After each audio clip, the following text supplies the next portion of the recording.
Perkenalkan, nama saya Sandra Hapri Pemana dengan NPM 233111021. Nama Muhammad Faiz, NPM 233111029. Perkenalkan, nama saya Wahyolana Gempangestu dengan NPM 233111017. Perkenalkan, saya Nindi Fitra Aliana dengan NPM 233111013. Perkenalkan, nama saya Lea Kristiani, NPM 233311011. Perkenalkan, nama saya Razak Trihandoko dengan NPM 233111014. Saya Febri Webrianto dengan NPM 233111005. Nama saya Putri Violina, NPM 233311010. Perkenalkan, nama saya Naila Dila Azahra dengan NPM 233111024. Perkenalkan, nama saya Tipitri Astuti dengan NPM 233311030. Baik, saya akan menganalisis negara anggota ASEAN yang memiliki sistem pemerintahan yang berbeda, yaitu Singapura dan Malaysia. Singapura menerapkan sistem pemerintahan republik parlementer, di mana presiden sebagai kepala negara dan perdana menteri sebagai kepala pemerintahan. Di sisi lain, Malaysia memiliki sistem pemerintahan yang lebih kompleks atau memiliki sistem pemerintahan yang lebih rumit, yaitu monarki konstitusional dengan parlementer yang dipimpin oleh seorang raja yang dipilih secara bergilir dari antara para sultan negara bagian. Di Singapura, pemerintahan dipimpin oleh seorang presiden yang dipilih secara langsung oleh rakyat. Namun, kekuasaannya terbatas dan mayoritas keputusan diambil oleh Perdana Menteri dan kabinetnya.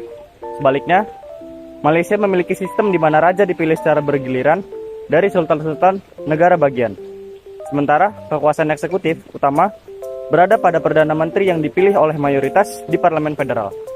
Singapura terkenal dengan efisiensi dan efektivitas pemerintahannya, serta tata kelola yang kuat dan rendahnya tingkat korupsi.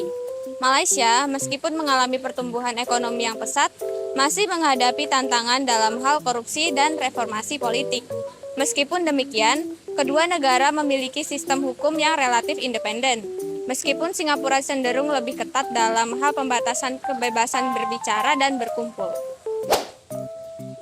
Dalam hal pembangunan ekonomi, Singapura dikenal sebagai salah satu pusat keuangan dan teknologi terkemuka di dunia, dengan fokus pada inovasi dan inovatif.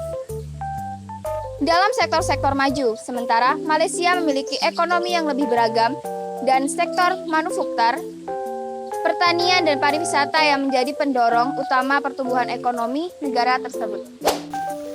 Dalam hal pluralisme etnis dan agama, kedua negara ini memiliki populasi yang beragam.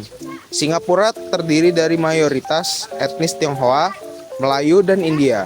Sementara Malaysia memiliki komposisi etnis yang serupa, dengan tambahan komunitas etnis Bumiputra yang merupakan mayoritas di negara ini. Meskipun Singapura dan Malaysia berbagi sejarah yang kaya dan kebudayaan yang serupa, perbedaan dalam sistem pemerintah merupakan mencerminkan tantangan dan prioritas yang unik dalam mengelola negara-negara mereka. Dalam hal hubungan luar negeri, Singapura dikenal sebagai pemain global yang aktif dalam diplomasi, ekonomi, dan politik. Sering menjadi tuan rumah pertemuan-pertemuan internasional dan berperan sebagai mediator dalam konflik regional.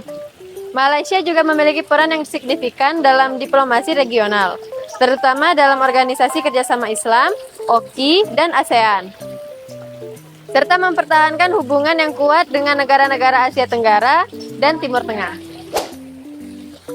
Perbedaan dalam pendekatan kebijakan ekonomi antara kedua negara tercermin dalam strategi pembangunan mereka. Singapura menerapkan pendekatan ekonomi yang terbuka dan berorientasi pada pasar, dengan fokus pada inovasi dan investasi asing langsung.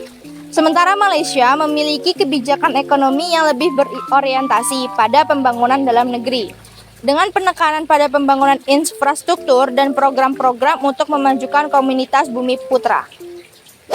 Dengan dinamika yang terus berubah di tingkat regional dan global, Singapura dan Malaysia terus menghadapi tantangan dan peluang dalam menjaga stabilitas politik, pertumbuhan ekonomi, serta integritas nasional.